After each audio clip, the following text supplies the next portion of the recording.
hablamos del eje cafetero y hemos aceptado que hay una cosa que se llama el eje cafetero.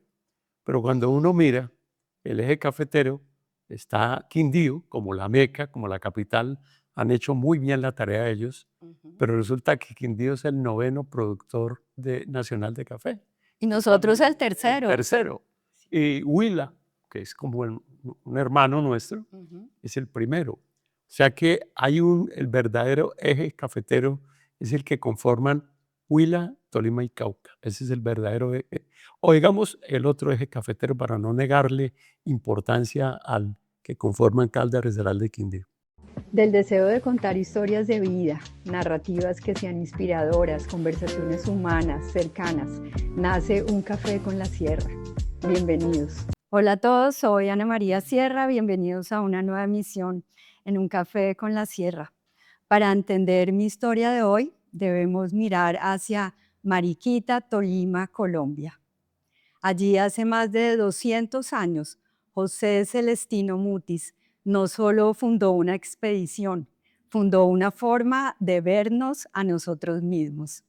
Mariquita fue el epicentro, el laboratorio sagrado, donde el sabio, como lo llamaban, y sus ilustradores estaban redefiniendo y construyendo y mostrando al mundo entero eh, el lenguaje de la naturaleza. Pero ese legado no se quedó en los libros de historia ni en el museo en España. Ese legado vive aquí en nuestra ciudad Ibagué, en el Jardín Botánico, que es el guardián de esa herencia botánica y cultural. Mariquita fue la cuna de la expedición, pero el Jardín Botánico es esa voz en el presente que nos recuerda que somos herederos de la curiosidad de Mutis. Y para poder entrar en esta mágica historia, hoy me acompaña el director ejecutivo en Ibagué de Funbotánica, Fundación Expedición, Segunda Expedición Botánica, Guillermo Pérez. Guillermo, muy buenas tardes. Muy buenas tardes, Ana María. Gracias por estar aquí. Al contrario, muchas gracias por la invitación, la oportunidad de que conversemos. Soy fanático de la conversación porque creo que todas las cosas importantes que se dan en el mundo comienzan es precisamente con la conversación. Cuando la gente conversa, que entre otras cosas es versar juntos, conversar, es que se ponen en marcha cosas importantes, grandes. Ahí, esa es la calidad, depende de la calidad de la conversación. Yo intuyo que esta va a ser una conversación de muy buena calidad, de muy amena y me siento muy honrado por la invitación. Me alegro mucho que estés aquí. Muchísimas gracias. Y como te invité a tomarte un café, te tengo un café que es cultivado en las montañas de Ibagué. Se llama Monte Esteban Café. Ya le di el primer sorbo Sí, antes de sí, sí. entrar. Espero que lo Sí, muy disfrutes. rico. El café, ya que estamos en Tolima, Ujú. pues hay que decir que Tolima es café o no es Tolima. Uno de los productos estrellas del Tolima es el café. A mí me ha llamado la atención, ya que pones el tema, que hablamos del eje cafetero y hemos aceptado que hay una cosa que se llama el eje cafetero. Pero cuando uno mira, el eje cafetero está Quindío, como la Meca, como la capital, han hecho muy bien la tarea ellos, Ujú. pero resulta que Quindío es el noveno productor nacional de café. Y En nosotros cambio, el el tercero. tercero. Sí. Y Huila, que es como un hermano nuestro, Ujú. es el primero. O sea que hay el verdadero eje cafetero, es el que conforman Huila, Tolima y Cauca. Ese es el verdadero eje. O digamos el otro eje cafetero para no negarle importancia al que conforman Caldas, Risaralda y Quindío. Exactamente, así es. De acuerdo, de acuerdo. Guillermo, cuéntame tú, ¿qué sientes personalmente cuando caminas esos bosques de Mariquita, sabiendo, como ya lo dije, que Mutis y sus ilustradores estaban allí, como descubriendo esa biodiversidad que hoy pretendemos proteger? Pues yo te puedo resumir 2 experiencias. Uno, la experiencia de niño, de adolescente, de no ser consciente en dónde estaba parado, porque crecí allí, nací allí y Mutis es omnipresente en Mariquita. Era como una especie de tío o de abuelo. Todo el mundo le habla a uno de Mutis, era como uno de la familia, pero no sabía de la trascendencia, de la importancia. Pero luego ya que salí, que me fui a estudiar a Bogotá, que posteriormente me radiqué muchos años fuera del país, y empecé a tomar conciencia de lo que significaba esa memoria y lo que significaba ese territorio. Y cada día que pasa se ha ido agrandando la figura. Es una cosa muy, muy curiosa porque en la medida en que uno profundiza sobre Mutis, más lo atrae, es algo mágico. Y a comienzos de este mes tuvimos la visita de una persona muy querida, una amiga que yo tenía, pero que no sabía que tenía, Sí. porque yo sostengo que uno tiene amigos que no conoce, de pronto se lo aparecen en la vida. Me refiero a la directora del Real Jardín Botánico de Madrid, España, María Paz Martínez Esteban.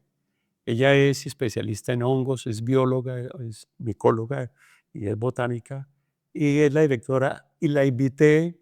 Nosotros firmamos hace 2 años, entre la Fundación y el Real Jardín Botánico, firmamos un convenio, un protocolo general de actuación que llaman ellos, y la invité a que viniera a Colombia, que viniera a Mariquita, que estuviera aquí en Ibagué, que hiciéramos cosas en Bogotá.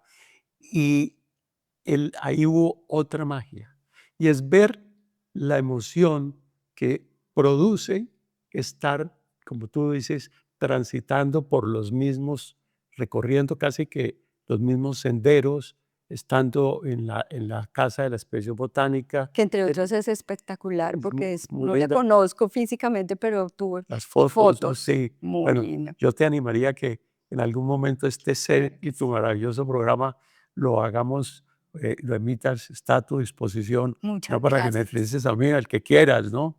Y con mucho gusto colaboramos, porque esa es una locación muy, muy bella. Entonces, estando uno ahí con una persona que no es su vecino, que no es su connacional, que no es su paisano, y ver el rostro de ella, de todo el equipo técnico. Ella parecía una niña que acabara de descubrir el mundo y estaba enamorada de algo que yo confieso en mi vida había reparado, los hongos. Y entonces los hongos, ¿qué es un hongo para uno? Está más asociado a un concepto negativo, ¿no? Uy, me salió un hongo, no sé qué. Un hongo no es algo como valioso. Resulta que con ella aprendí que en el mundo hay algo así como 4,5 millones de hongos, de los cuales solo se han estudiado 145, 150,000. Nos falta mucho. Imagínate todo lo que falta por Sí, sí, estudiar sí. y la cantidad de recursos que generan los hongos para la industria farmacéutica, para la industria cosmética y, y nutricional, ¿no? ¿Tú crees que estás hablando que ella estaba emocionada Mucho. con este recorrer por esos bosques? ¿Tú crees que nosotros los tolimenses estamos conscientes de esa herencia realmente, de esa herencia valiosa que tenemos? Pues tristemente yo tengo que decirte que no. Y voy a dar una explicación un poco exculpatoria, porque tampoco se trata pues de juzgar a nadie, no juzgarnos ni flagelarnos, aunque sí debemos ser críticos y autocríticos. Lo que pasa es que aquí nacemos viendo las orquídeas, Sí. viendo las palmas de cera, viendo los helechos, viendo las pasifloras, viendo las frutas. Todo es como normal. Eso es algo que el mundo es así, pero solo cuando uno sale y se da cuenta que el mundo no es así, que por ejemplo el caso de las orquídeas, ya teniendo este testimonio aquí tan bello, Ujú. pues hay 4,000 especies de orquídeas. Colombia es el primer productor mundial de orquídeas. Ahí ya hay un tesoro. Entonces, para responderte la pregunta, yo creo que los tolimenses no somos conscientes de nuestra biodiversidad, pero no solo los tolimenses. En general, el colombiano no es consciente de lo que significa ser el segundo país más biodiverso del planeta, ser una potencia en biodiversidad. Y es un poco angustiante porque uno encuentra que el país tiene muchos problemas, muchos de ellos asociados a situaciones de pobreza. Y resulta que no nos damos cuenta que estamos sentados sobre una mina impresionante, una mina no de oro, ¿no? Es una mina verde fantástica que la biodiversidad nos podría resolver muchos, pero muchos de los problemas y generarse lo que llaman ahora una bioeconomía, eh, para que esa bioeconomía genere desarrollo y un desarrollo inclusivo. Entonces, la respuesta es no, lastimosamente no, y estamos desaprovechando una gran oportunidad como es el de ser uno de los países, el segundo país más megadiverso. Sí, así es. Tú hablas con pasión sobre toda nuestra biodiversidad.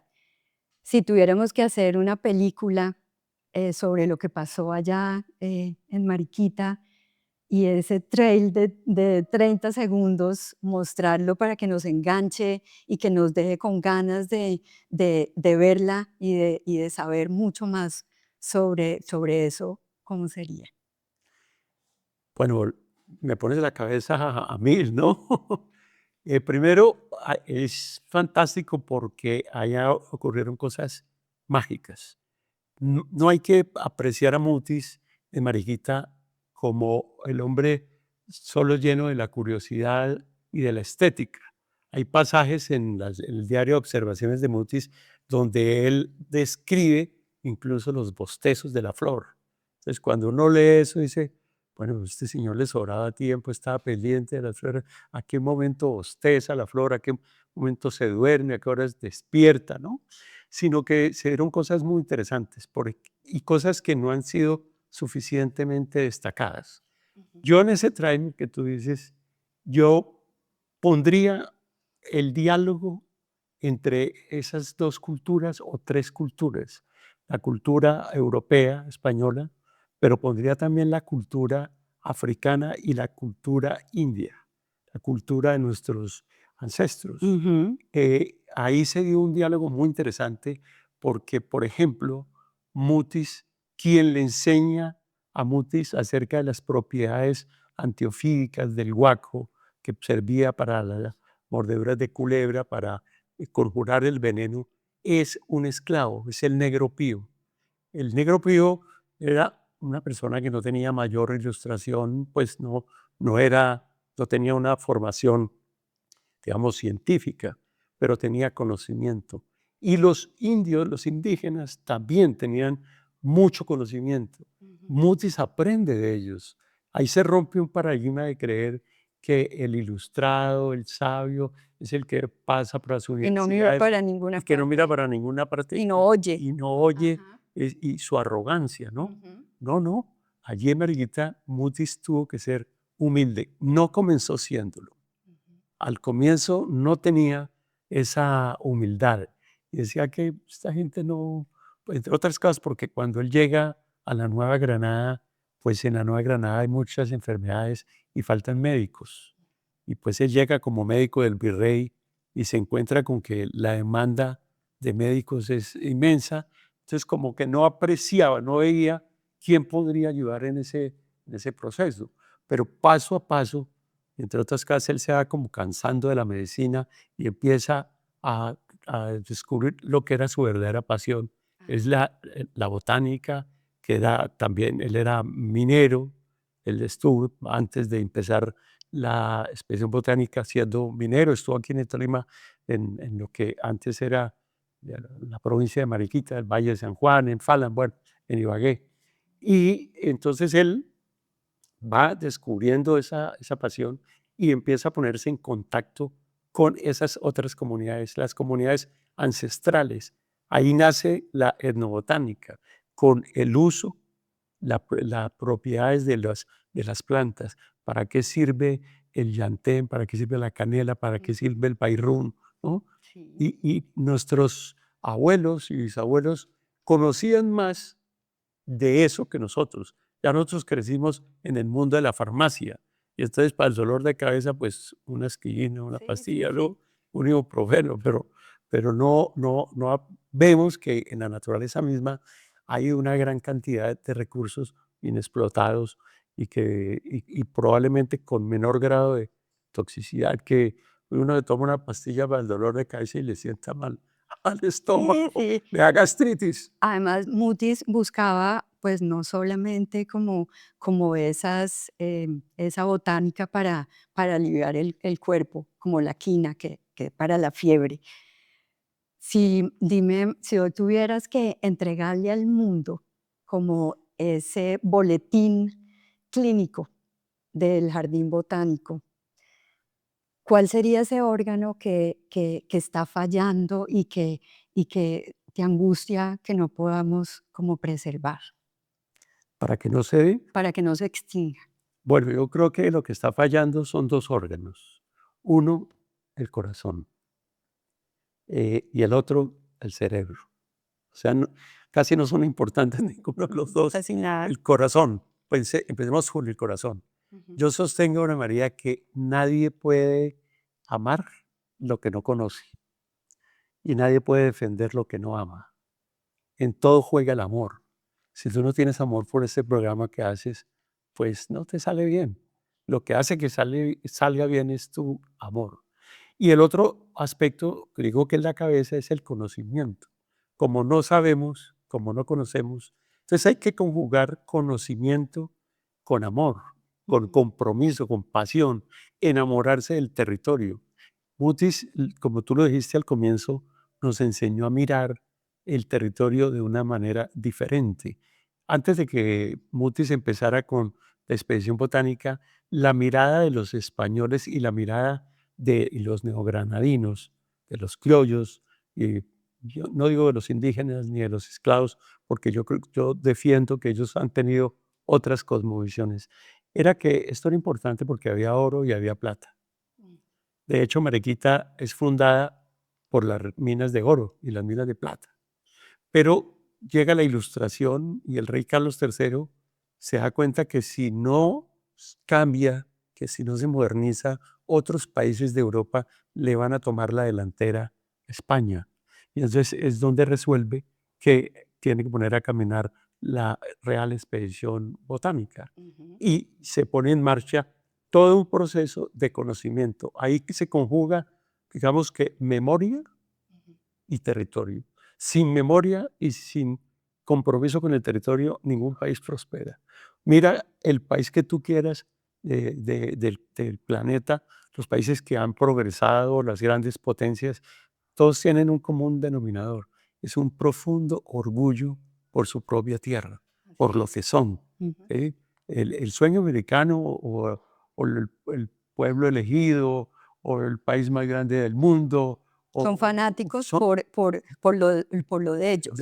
lo de ellos. Así es. Entonces, William Ospina, que es un escritor que tú conoces, tolimense, que sería buenísimo, entre otras cosas, que hablaras un día con William, porque él sí que es un gran conversador. Ujú. Y William sostiene que nosotros hemos nacido, crecido con el centro de gravedad afuera. ¿Qué quiere él decir con eso? Estamos pendientes de qué es lo que sucede afuera porque tenemos la convicción que lo importante viene de afuera. La moda, la ciencia, el idioma, la tecnología, todo viene de afuera. Y simplemente seguimos Y una tendencia. seguimos No reproduciendo la eso. hacemos Y nosotros. entonces por estar viendo lo de afuera, no vemos lo que hay en casa, Así lo que es. tenemos acá, que pudiéramos decir, oiga, los de afuera, vengan, mire que usted puede que tenga un computador buenísimo, pero usted no tiene ni las orquídeas que tengo yo, ni las pasiflores que tengo yo, ni las mariposas. Así Y es es. increíble, Colombia es el primer productor mundial también de mariposas. Sí, y acá tenemos un mariposario Aquí también tenemos un muy bello. mariposario, Ujú. una tarea fantástica que ha hecho María Victoria. Sí. Y creo que estamos en mora de tener más. Deberíamos tener en cada municipio un mariposario. También tenemos un orquidiario. Ujú. Y Sí, ojalá que converses con Germán Molina, Triana, que es un paisano, no solamente pues, paisano por tolimense, sino por mariquiteño. Y aquí en Ibagué tiene el Orquillario, y es un lugar fantástico, digno de ser conocido y recomendado. Pues Guillermo, la expedición botánica se puede decir que fue un germen de la independencia. ¿Cómo crees tú que ese conocimiento nos puede a nosotros, los ibaguereños y tolimenses, como recobrar ese orgullo y esa identidad? Muy buena pregunta. Mutis le forjó a una generación mirar el territorio de una manera diferente.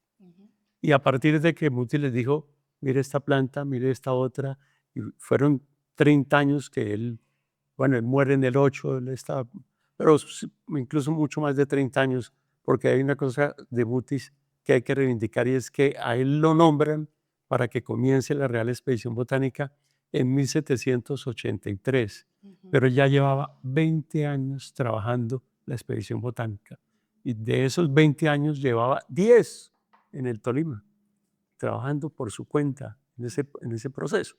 Ya Entonces, llevas mucho adelantado. mucho adelantado. Cuando él le dicen, bueno, ya está nombrado director de la Real Expedición Botánica, pues él no tuvo que poner a pensar, ¿y ahora qué voy a hacer? Es que ya tenía avanzado muchísimo, ¿no? Bueno, entonces él nos enseña a mirar el país de una manera diferente, y eso crea en la élite neogranadina una conciencia de país y un sentido de nosotros somos importantes.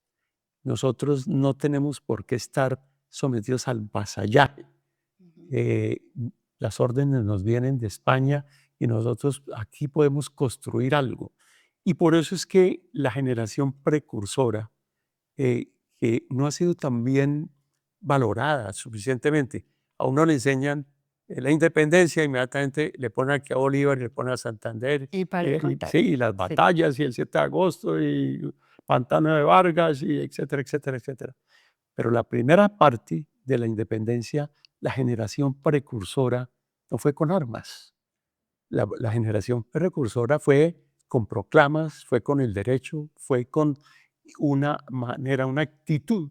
Entonces yo, para responderte la pregunta, si nosotros queremos realmente transformar esto, mm, hay que pensar primero un proyecto a mediano y largo plazo. Hay que trabajar con los niños, hay que trabajar con los chicos del bachillerato, con los estudiantes universitarios, porque ellos mañana van a tener una actitud, una ética pública distinta. ¿Tú crees que se le está enseñando realmente lo valiosa de esa historia a los jóvenes en los colegios de Ibagué o del Tolima? No, no se está enseñando, y eso yo he podido comprobarlo incluso con anécdotas, incluso jocosas, tristes, pero jocosas.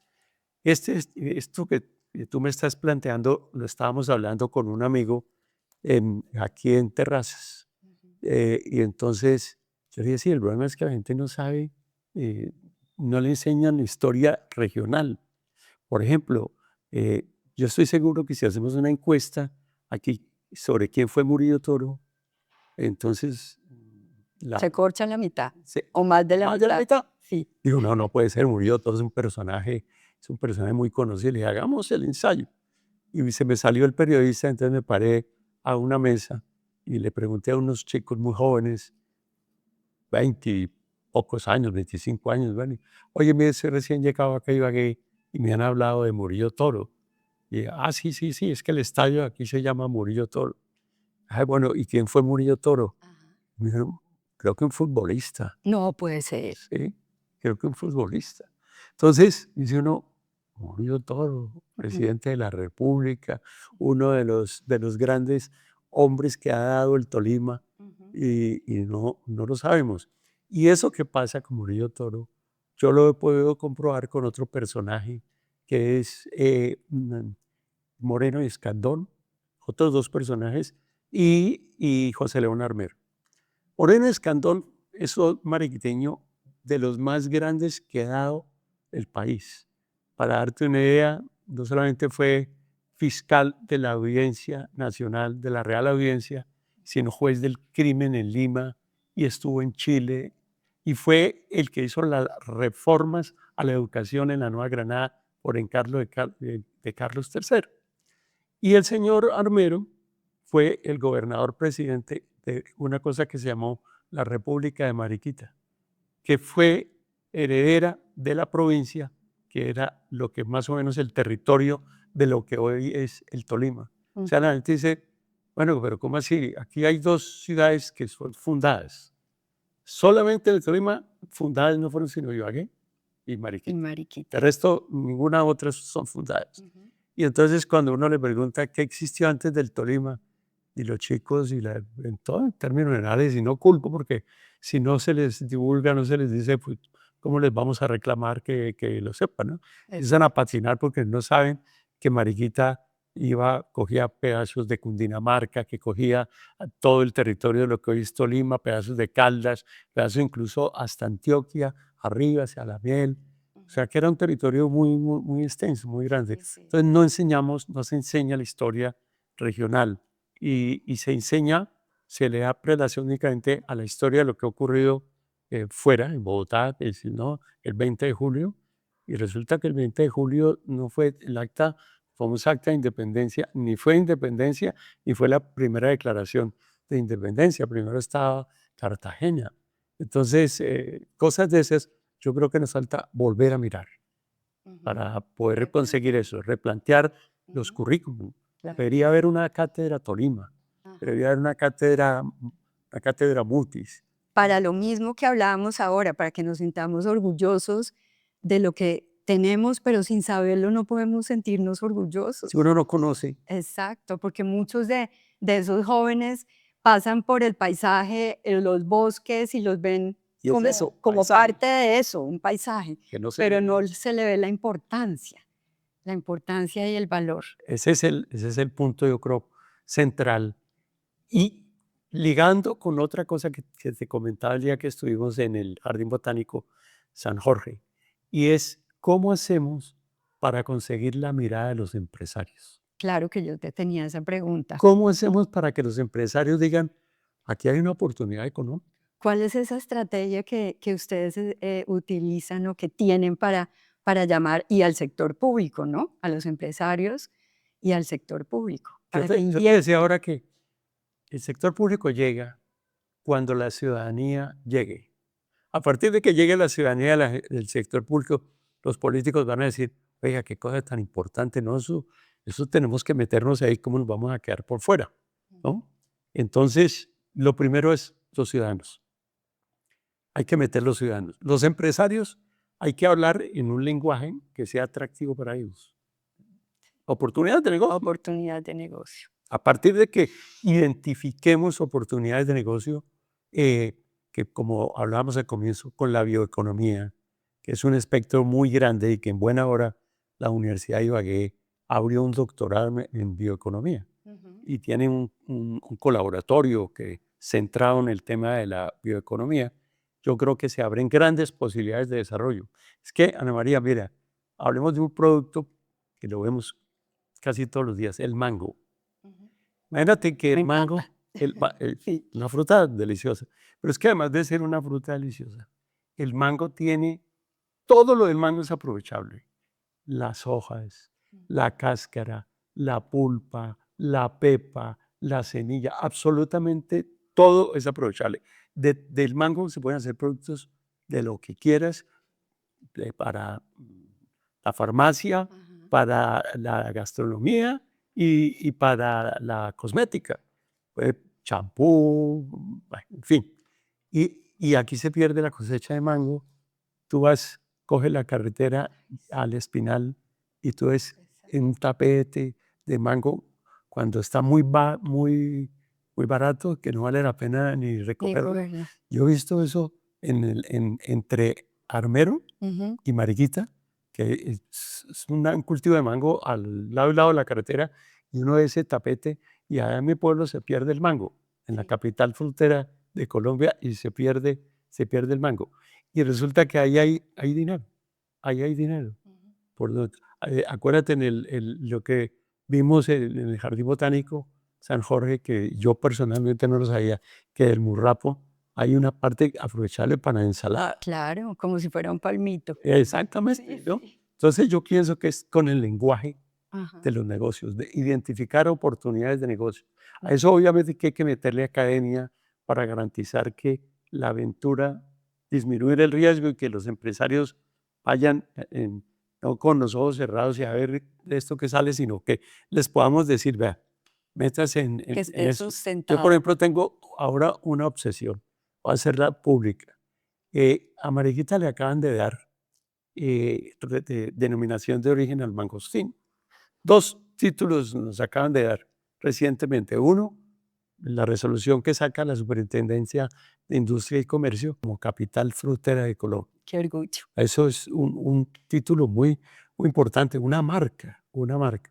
Vamos a ver si somos capaces de saber Sostenerla y qué hacer con la marca, ¿no? qué hacer Bueno, con ella. y el otro es Mangostino de Mariquita, que entre otras cosas es ese mangostino de Mariquita, pero beneficia 6 municipios.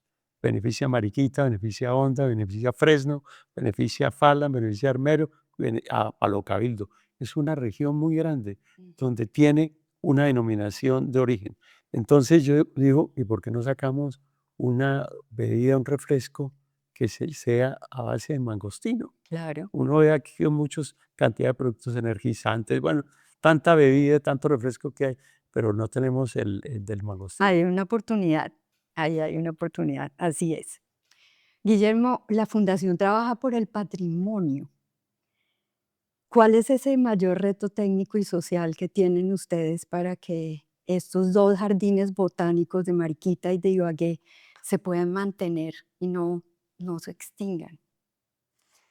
Bueno, aquí en Ibagué hay dos jardines, ¿no? Está el San Jorge y está el Humboldt de la universidad. Hay, digamos, unas dificultades de acceso. El mantenimiento del de la universidad está garantizado. Ese no le va, tendríamos que hacerlo fatal para que eso se perdiera, ¿no? El otro, pues el San Jorge, por fortuna, ha tenido unos líderes muy importantes. Germán y Marta, a la cabeza de ese proyecto, acaban de cumplir 25 años en medio de una soledad grande, ¿no? Porque yo no sé hasta qué punto la administración municipal se ha comprometido, las administraciones municipales y departamentales. El de Mariquita es un reto mayor en tanto que lo que queremos es revivir el Jardín Botánico de Mutis como en la zona del bosque, ¿no? Para que no sean tanto colecciones ex situ, es decir, colecciones sean con especies de afuera, sino aprovechando las que tenemos. Claro. Eso hay que organizarlo bien para que la gente se anime a ir y pueda apreciar la flora y la fauna que hay allí, porque tenemos una marca que no digamos que es universal, pero sí tiene un reconocimiento internacional muy, muy grande. Y en eso estamos recibiendo apoyo de otros jardines botánicos. Pero esto se sostiene si logramos movilizar a la gente, a los ciudadanos. Si hacemos la pedagogía de ir a visitar estos jardines y estos espacios, yo te felicito y te agradezco porque sé que a partir de esta conversación, muy seguramente otras personas van a tomar interés por visitar lo que ya estamos desarrollando, pero también por invitarte a otros lados, ¿no? Bosque de Galilea, el bosque de Venadillo, el bosque de Bremen. El Tolima es muy rico en bosques, En bosques. entre Así otras cosas, es. porque es que Tolima tiene todos los pisos térmicos. Ujú. Aquí tenemos casi desde el nivel del mar. Entonces, imagínate uno aguantando 40 grados de temperatura en onda, comiéndose una cazuela de bagre y después de eso coger hacia Murillo, Que es hacia el esa Nevado, temperatura ideal. 2 horas y ya es otro, la vegetación, todo, ¿no? Todos. La gente misma, el aire, la atmósfera que se respira, las plantas, las aves, todo cambia. Es Y un eso territorio hermoso. es un Es territorio un territorio fantástico. hermoso. Tenemos que Colombia. dedicarnos a recorrer el Tolima. Sí, me parece chévere esa invitación. Guillermo, Colombia trata de sanar heridas desde su territorio. ¿Crees que recuperar esa ruta Mutis puede ayudarnos a nosotros los ibaguereños, y pues que sea una herramienta para la paz y para poder como tener una reconciliación. Sí, sí, sin duda. Hay una cosa en el fondo de eso que es clave. Mi convicción es que los colombianos no conocemos Colombia. No. Empezamos por otros países Sí. y después nos Una enfocamos. vez en una reunión en Bogotá, precisamente en un recital de William Ospina, el presentador, un ibaguereño, dijo, bueno, yo les voy a presentar a William Ospina, que es de Padua. Ujú. Y por cierto, levanten la mano quienes conocen Padua. Y un auditorio de 100 personas, levantamos la mano 4. Mm. Entonces, yo le dije, al presentar, le dije, perdón, ¿puede preguntar cuántas personas conocen Miami? Entonces, casi todo el mundo El conocía auditorio Miami, completo. pero no conocíamos Padua. Ujú. William, que es muy agudo, muy hábil, es un hombre muy erudito, le dio a eso una salida jocosa y literaria. Dijo, no, no me extraña que la gente no conozca Padua, porque es que Padua está cubierta de neblina casi todo el año. La gente pasa por ahí y Claro, no lo ve. no ve a Padua, ¿no? Ajá. Entonces, no conocemos el país. Y te doy un dato, pues que tú lo conoces obviamente, pero y para recordarlo aquí en la audiencia, Chiribiquete Ujú. fue descubierto la semana pasada. Supimos de Chiribiquete en 1986.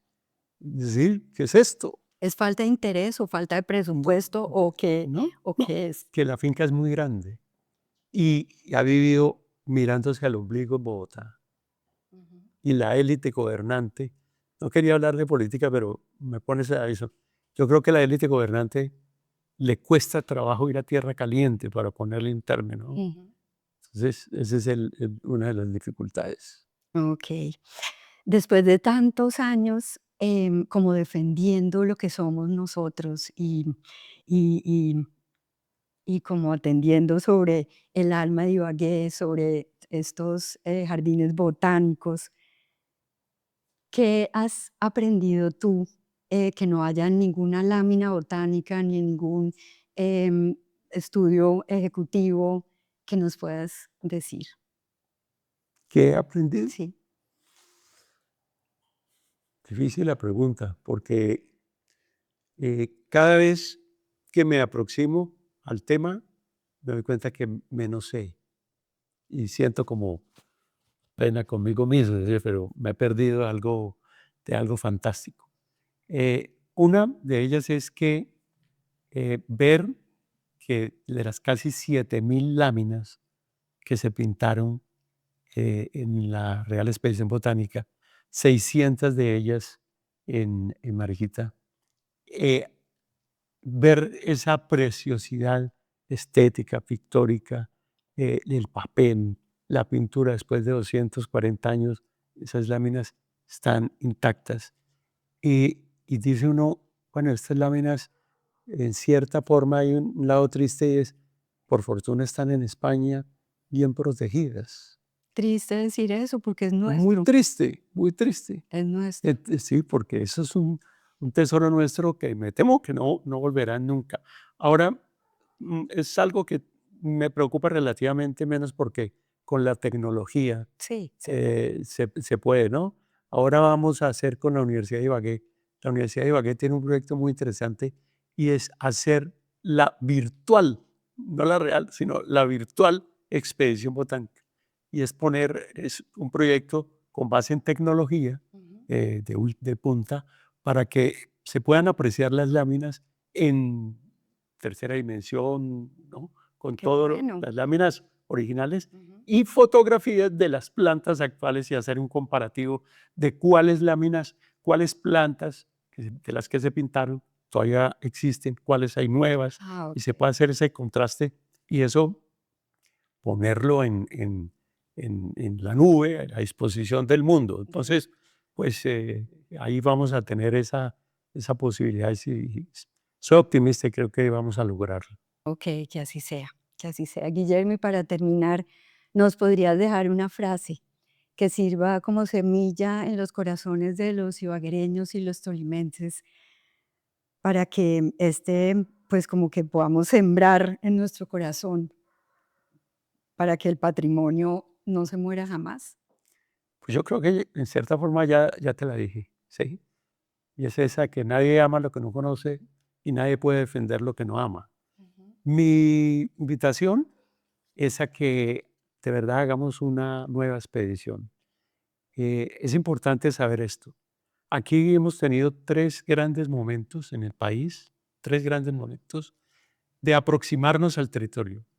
Uno fue en el siglo XVIII, inspirado por el rey Carlos III, con la Real Expedición Botánica, orientada por Mutis. Ujú. La otra fue ya en 1850, con la Comisión Corográfica que tuvo en Codazzi, ya otra cosa, otro extranjero, un italiano, antes un español, luego un italiano, y que le dio toda la cartografía.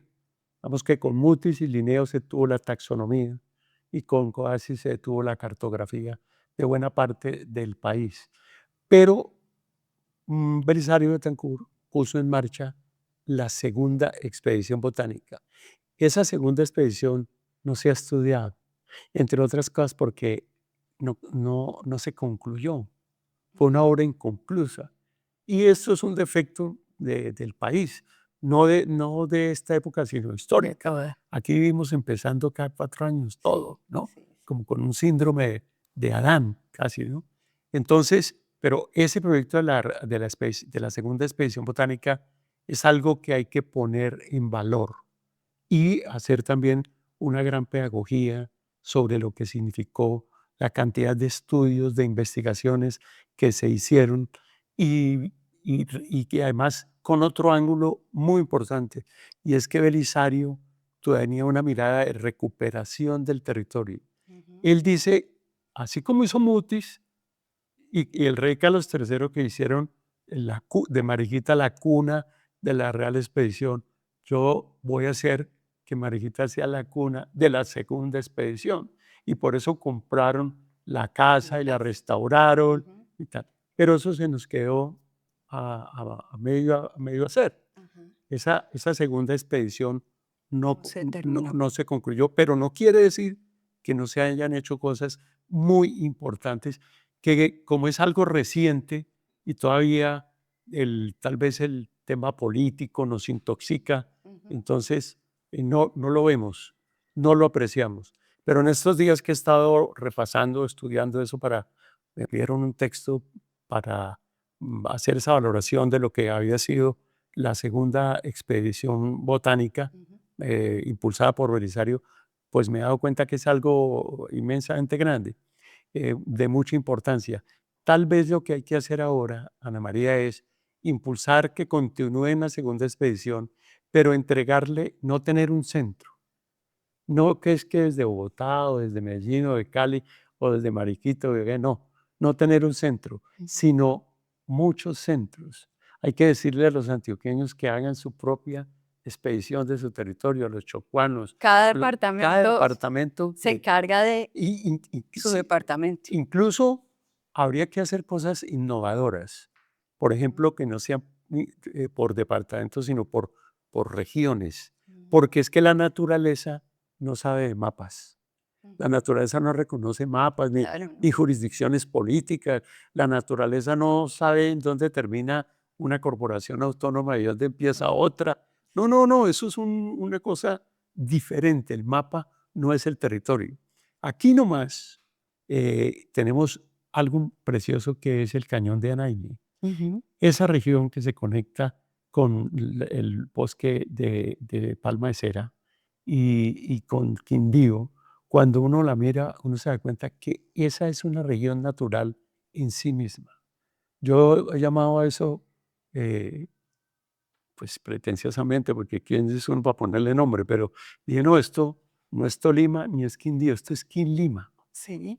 Esto es Quilima, esto es otra cosa. Y ahí se respira un ambiente distinto.